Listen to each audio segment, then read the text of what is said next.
most people oppose the Electoral College on its face because it just seems unnecessary.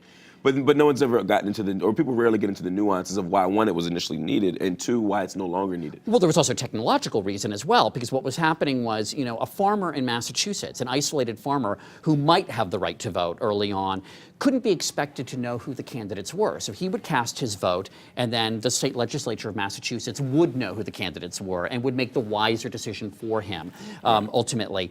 But, now we can't tear people away from their smartphones. We're too connected. We know too much about the candidates that's for sure. on some level. So, this is unnecessary. And I really believe that in 2012, if you have Romney win the popular vote and Barack Obama wins the Electoral College vote, then you will have had both parties screwed in 12 years, and the Electoral College won't just get unaccredited, it will be blown up. I mean, everyone... Do you really think that?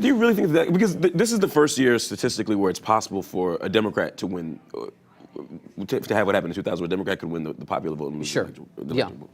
If that happens... A Democrat win the Electoral College vote and lose the popular vote. Right, lose the popular vote, excuse me.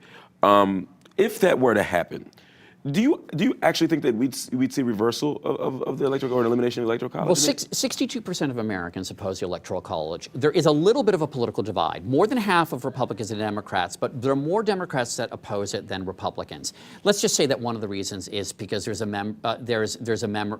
of Bush v. Gore, that more Democrats are smarting from that than obviously Republicans. Well, I was going to say it's probably largely that, But it's absurd to look at it as a partisan issue because it does not favor one party over the other. It can bite either party, in the ass. Right. And if it bites the other party, then I think you're going to hear a hue and a cry like you've never heard before. Right. It seems to me that Democrats tend not to mobilize. They tend not to mobilize. I think Republicans will be having none of it. Right. If this happens. That's what I suspect too.